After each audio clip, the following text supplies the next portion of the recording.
शाहपुर के जंगल में टोटो ने चिड़िया अपने पति बंटी कबूतर के साथ खुशी खुशी रहा करती थी।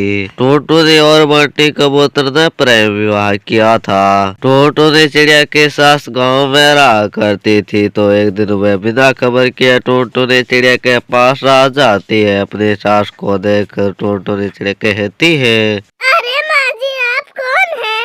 अरे बहू, तुमने मुझको पहचाना नहीं? मैं तुम्हारी सास हूँ। आप तो बिना खबर किए यहाँ पर आ गई। अरे बेटा, बेटे के घराने में कौन सी खबर की जाती है? मुझे लगता है कि तुम मेरे आने से खुश नहीं है। अरे माँ जी, मैं आपके आने से भला दुखी क्यों होंगी? अरे बेटा, तू चाहे नाराज हो चाहे खुश हो, तब तक तू माँ नहीं बन जाती तब तक मैं यहाँ से नहीं जाऊंगी। अब तू जल्दी से मुझे पोते का सुख नहीं दे देती तब तक मैं यहाँ पर ही रहूंगी। अरे माँ जी, आप तो अभी आई हैं और पोते की रट लगाने लग गई है। थोड़ा आराम कीजिए, बैठिए, तब तक मैं आपके लिए चाय लेकर आती हूँ। और फिर टोटो ने चिड़िया रसोई में चाय बनाने के लिए चली जाती है। वह सोच रही थी कि इस मुसीबत से कैसे छुटकारा पाए। वह ये सोच ही रही थी कि तभी उसका पति बंटी कबूतर वहाँ पर आ जाता है। जी, जल्दी से इस बुढ़िया को हमारे घर से निकाल दो। तब से ये बुढ़िया आई है, तब से पोते की रट लगा रही है। जल्दी से हमारे घर से इसको निकाल दो। तो इसे बुराई की क्या बात है? शादी हुए कई महीने गुजर गए हैं, आखिर तुम्हारे माँ बनने में क्या हर्ज है? तो कान खोल के सुन लो जी, मैं भी माँ बनकर अपना फिंगर नहीं खोल सकती हूँ। तुम भी कान खोल के सुन लो, अगर तुम माँ नहीं बनी तो मैं दूसरी शादी कर लूँगा। अब तो मैं ही चाहता हूँ मेरा बेटा हो। टोटो ने चिड़िया बंटी कबूतर का गुस्सा देखकर टोटो ने चिड़िया कुछ नहीं बोलती और फिर अपने कमरे में जाकर बैठ जाती है कि तभी उसका सहेली का फोन आता है। अरे टुनटुनी दीदी, तुम्हारे आवाज में आज इतना फर्क क्यों है? लगता है तू रो रही है। तू मुझे बता, शायद मैं तुम्हारी कुछ मदद कर सकूं। अरे मीठी, मेरी अभी सास आई थी, वो कह रही थी कि तू माँ बन जा, और तुम्हें तो पता है कि मैं भी माँ नहीं बनना चाहती हूँ। अच्छा, तो ये बात है, तू झूठ मूठ की प्रेग्नेंट बन जा और मैं तुम्हें एक छोटा सा अंडा ला कर दे दूंगी। उसमें से कुछ दिनों के बाद बच्चा आ जाएगा और तू माँ बन जाएगी और तेरा फिंगर भी खराब नहीं होगा। चलो ठीक है, तू अब फोन रख दे। और फिर टोटो ने चिड़िया खुशी खुशी करके काम करने लग जाती है। इसी तरह से कुछ दिन बीत जाते हैं। एक दिन टोटो ने चिड़िया अपने पति बंटी कबूतर से कहती है, अरे जी, लगता है भगवान ने हमारी सुन।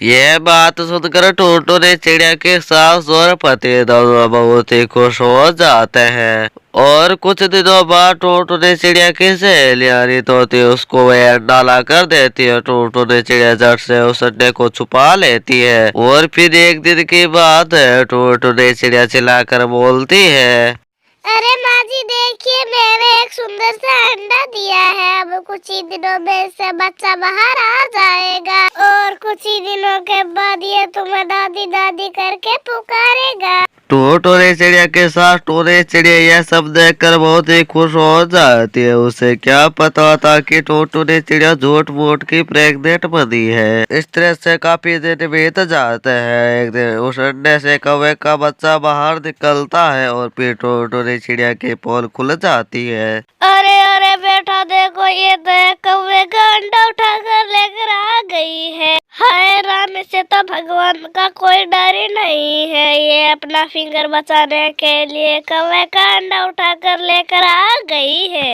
और फिर टोटो ने चिड़िया अपने पति बंटी कबूतर से बहुत ही माफी मांगती है, लेकिन बंटी कबूतर उसे माफ नहीं करता है और फिर उसे धक्के मारकर घर से बाहर निकाल देता है। टोटो ने चिड़िया को अपनी गलती पर बहुत ही पछतावा हो रहा था। वह उस बच्चे को कौवे के पास पहुंचा देती है और फिर टोटो ने चिड़िया अपना अलग घोंसला बनाकर उसमें रहने लग जाती है। इसी तरह से कुछ दिन बीत जाते हैं। एक दिन टोटो ने चिड़िया अपने पति बंटी कबूतर को फोन मिलाकर कहती है,